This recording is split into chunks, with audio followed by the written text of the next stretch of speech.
Hey YouTube, it's Casual Yu-Gi-Oh here. Today I'm coming at you with my Gishki deck profile for May 2020. Um, Gishki's is a deck I picked up, I think, in like 2017. It's a deck I picked up for pretty cheap, and I really enjoy the deck. It's a cool water deck, cool ritual deck, and yeah, I've changed it up since the last time. I think the way I built it last time, you could always play that version, which is the more pure version, but I think this version might be more competitive. So, yeah, let's check it out. Okay, so you got three Gishki Visions. So Gishki Vision is the one that just says discard it from your hand and search a Gishki Ritual monster from deck to hand. It's not a once per turn. That's the great thing about Gishkis is nothing is really once per turn.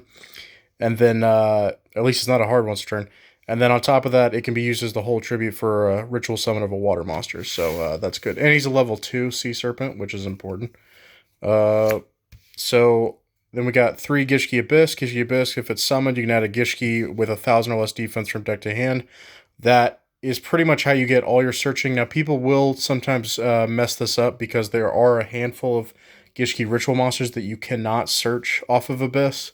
But for the most part, I mean, you can search your vision to search whatever monster you want if you had to, so it's not a big deal. Really important card. I've never seen a version not play him at 3. I do play the Incantations, and I wish I could remember the dude that I saw his deck profile, and I think this deck profile was from, like, 2018, so, I mean, you could say it's a little bit outdated, but, as far as, like, the dude I watched, but, I mean, I got a lot of good ideas from that. I mean, that's kind of how this all works, is you check out someone's deck profile, you get ideas.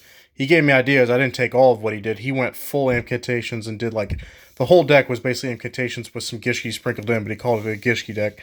I'm just running the basics, basically, but I run 3 Candle. Candle says, if you have a ritual spell in your hand, you can reveal the ritual spell, then special summon this card, and then you special summon the level 6 one from your deck, and then that one will search the ritual monster for you. Incantations are really important for the build that we're going for. Next, you got 3 Gishki Shadow. Gishki Shadow is the opposite of Gishki Vision. You pitch it to search a ritual spell from deck to hand, Gishki ritual spell. Yeah, we're only playing one, so that's all you're getting. And then obviously this can count as the whole tribute of a ritual water monster. So yeah, the other incantation is Talismandra, the level 6. So the great thing about how the incantations work in Gishkis, not only is it that, good searching ability, but on top of that, you can't go into your extra deck if any of the incantations are on the field, but we have an easy way of tributing them. And 6 plus 4 equals 10, which is our boss monster of the deck, so that works perfect. The incantations are a hard once per turn, so if you use any of their effects, like either specialing for the hand or once it special summons for the deck, it searches. If you use either one of those, your incantation engine is done for the turn.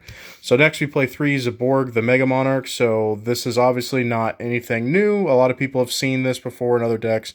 It works really well. You do have to like hard draw this. I haven't seen an effective way to really search this, but Zaborg the Mega Monarch is just gonna, when it's tribute summoned, and the great thing about using the incantations is it works perfectly for what we're doing in the deck. So if you tribute a light monster, so basically, okay, so I'll go through it. When it's tribute summoned, you get to target a monster on the field, pop it. If that monster was a light that you pop, whatever that monster's level was, you and your opponent have to send that many cards from your extra to the graveyard. If you tribute summon a light monster in order to do this, then you get to choose the cards your opponent sends. So with the incantations, the candle's a light. So if we tribute that, we're going to be choosing what cards our opponent sends. And unfortunately, I mean, yeah, it sucks, but we don't really play any other light monsters, so you're going to have to be targeting himself. But in the grand scheme of things in Gishkis, that's worth it because you get so much advantage off of doing that. So, yeah, and that's it for that. And then the other great thing about when we actually do that tribute, we play 3 Darkest Diabolos, the Lord of the Lair. So the great thing about him, and like I said, this is stuff that I got off this one dude's deck profile. If I ever found it again, I would give him a shout out.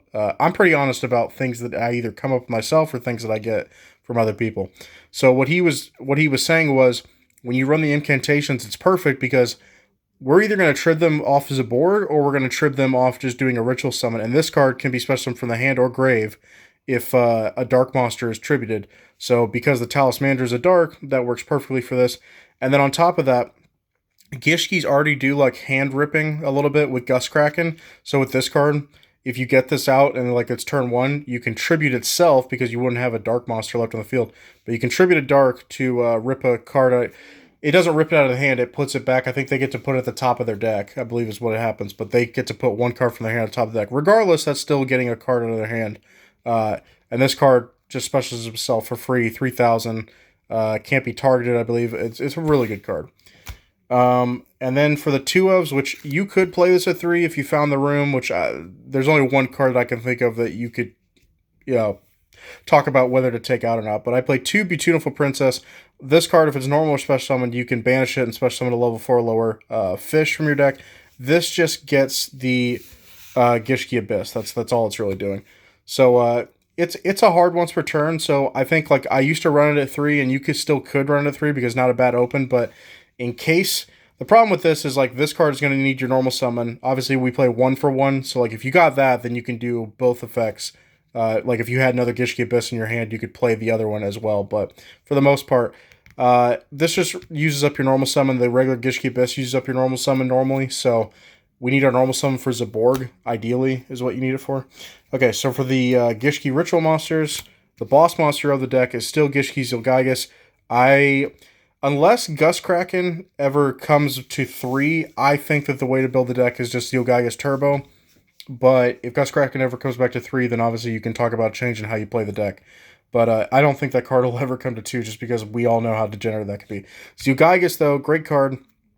You could pay 1,000 life points, draw 1 card, and if it's reveal it if it's a Gishki monster, you can non-targeting shuffle 1 card on the field back into the deck. So this card, the main time, I mean, we use this ability a lot. If your opponent has anything on the field, you're going to use this effect, and it's mainly like even if you don't shuffle their thing back into the deck, you just get the draw card. Yeah, it costs you 1,000 life points, but the draw power is great. Level 10, not hard to get out. If you get more than one of these in your hand, fine, perfect, because then you just tribute the other one and then just put it right back in your hand with the Aquamir. So it's really good. Yeah, okay, so the 1-ofs, 1 of Eva Gishki Gishki Kraken because it's limited to 1. Like I said, I don't see this card ever coming to 2. If it did, Gishki's becomes a whole different kind of animal to a lot of people. But basically, when it's ritual summoned, you can shuffle 1 card. So basically, you get to randomly pick 2 cards out of your opponent's hand, and then you get to look at them, and then you get to pick one, and then that gets shuffled back in their deck. So this is a once per turn, but not a hard once per turn. So the main thing, I've done it a few times where you summon this, and then you contribute it into a bigger Gishki, and then if you can get this back, the Incantations help with having the levels lined up, but obviously you can use the lower Gishkis that can count as a whole tribute. You can use them as well. Some people use Mind Algus as a card. I really don't think that card's that great. The dude's video that I watched, he liked that card. I did not, so I don't play that. I do play 1 Eva Gishki Levianima and 1 Eva Gishki Soul Ogre. So I used to run, I think in my old build I was running like 3 of this, and then I think I changed it to where I was running 2 of this and 1 of this. I think 1-1's a good ratio because either one, we have abilities to search really easily, so you don't even need 2 or 3. And you have 1 of each, so like 1 can count as the tribute for the other, so it's not a big deal. So this one, when it attacks, you get to draw a card, reveal it, and if it was a Gishki monster, look at 1 random card in your opponent's hand. The main thing with that is being able to draw a card. That's what you care about. And then this one, I believe you can discard a Gishki monster to target a face-up card your opponent will shuffle that target of the deck. He's good. It's just that 10s is more likely like what we're going to be trying. That's your power plays. These are just kind of, they can help you get you there, and they're an okay option if the levels add up. But I like them as 1-ofs. The spell cards, 3 Gishki Aquamir. So I've seen some people play this at 2 and say 3 is not necessary. If you draw 1 of this and you don't have to use a search on it, that's great. If you drew 2 of them, I mean, that starts to get a little bricky, but that really never happens. You want to be able to have access to this card. And yes, it shuffles itself back into the deck, but the more you see it, the less you have to search. And use your searches for other things, so that's important. And for anyone who doesn't know, if this card's in your graveyard and a Gishki Ritual Monster's in your graveyard, you take the Gishki Ritual Monster, put it back in your hand, and shuffle this back into your deck. More than likely, you'll never have 3 in your graveyard. That just doesn't happen. You're just cycling through and repeating the process over and over again. But more than likely, you might have one in your graveyard waiting for a ritual monster to get in your graveyard. That's like the most that happens. Triple Salvage. I don't ever see why you would take Salvage out of this deck. It's a 3-of. because Gishki Vision and Gishki Shadow and not once per turns, and if they're in your graveyard, they fit the salvage requirements, and boom, there you go. And you can start playing and keep going. I play triple Surface. So Surface just says target a level 3 or lower fish, sea serpent, or aqua monster in your graveyard, special summon defense. So we just basically summon Gishki Abyss with this. You can, that's why I mentioned his level, you can do Gishki Vision if you needed to, like, if you didn't have the levels for a tribute and you just needed to count him as the whole tribute, you could do that. I like this as a 3 of because once again, it's not once per turn. So like if you summoned Gishki Abyss, tribbed him, and then played this, got his effect again, if you're able to trib him for ritual summon or something else, and then do it again, if you had another surface, like it all works. Lastly, in the main deck, I have one Miracle Synchro Fusion because the Zaborg play we're able to pitch, and I'll show you. I mean, most people know how I'm searching this, but one Miracle Synchro Fusion and one for one to get the Beautiful Princess. The Miracle Synchro Fusion, like I said, if you draw it, that means you don't have to pitch certain things out of your extra deck, but it's not a big deal as a one of if you draw it. It's whatever. It just has a high ceiling of a card, so that's why I like it. I like to give my extra deck purpose, and that's what I really like about this new version of the build. Is before I was just running rank 10s and like rank 2s, and that's what the extra deck was for. And now it's like, okay, now every card in the extra deck has a purpose that I can do a lot. Okay, so the extra deck, Fusion Monsters first. I play 3 Elder Entity Intis. This is just in case your opponent had a lot of board presence when you do the Zaborg play. Like if you're going second, they had a lot of board presence. You can technically pop 3 cards off their field while dumping a bunch of stuff from their extra deck as well. Anyone that doesn't know, if it's sent to the graveyard, you get to pop a card. So Beautiful, Predaplant, Chimera Rafflesia. So this card is the one that you can search Miracle Synchro Fusion with. If it's in your graveyard during the standby phase of the next turn, you just search Miracle Synchro Fusion or whatever fusion card you want to play in here. I just think that it works the best with what we're doing. Okay, so the Miracle Synchro Fusion options.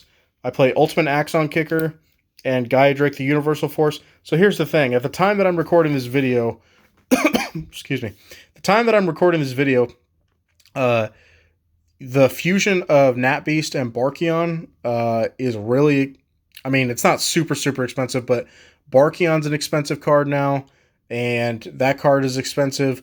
And I already have that card. I have like when the fossil support comes out in this summer, that's what like I'm going to be having those cards in. I really didn't want to spend the money to order another one. You obviously could do that. I'm not denying that that dude's a great card, but for some reason I can't think of his name.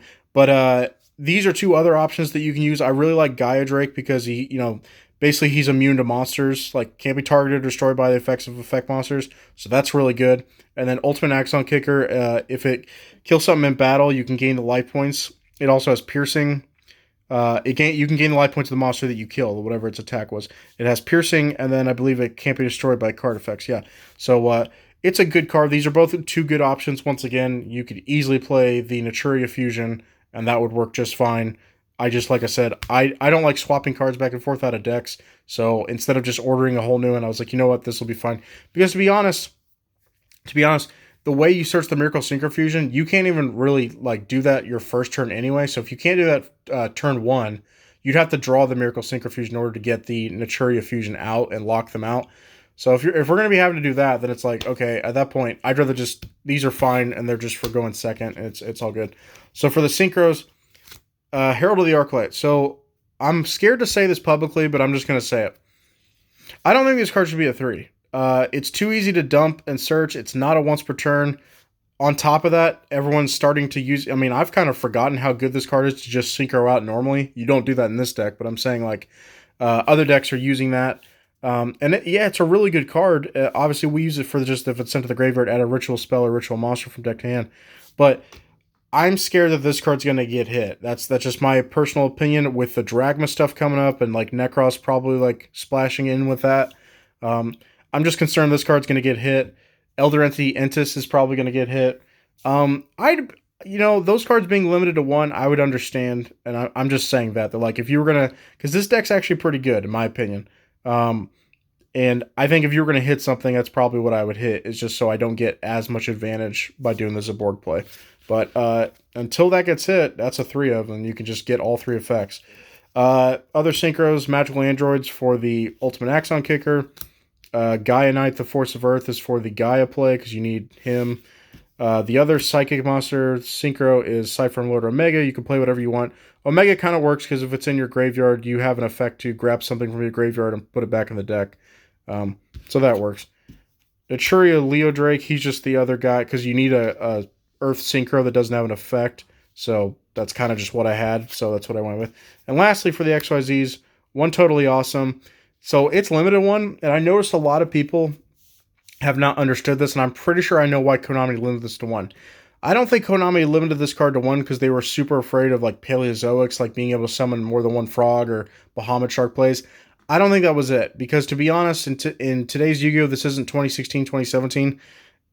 Because of links, I think it's so much easier to get an out to something.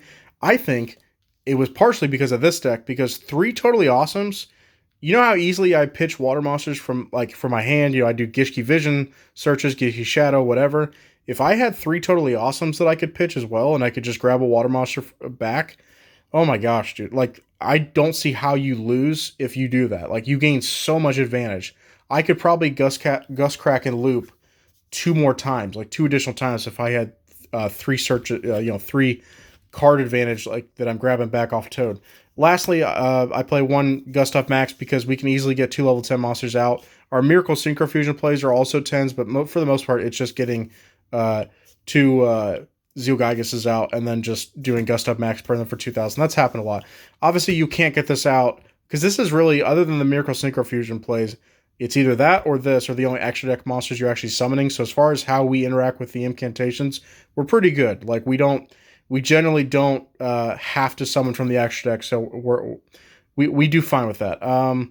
But yeah, burn them for 2,000. That's it. So that's it for the deck profile. Right at like 17 minutes. Hope you guys enjoyed that. Gishki's is a really fun deck, and I think this version is superior to my old version. My old version was more standard, more simple, but I think this is probably the way to go until, if these cards get hit on the list, then I might change it back. But until then, I think this is the way to go. Message me in the comments if you have any questions. Have a good day, guys.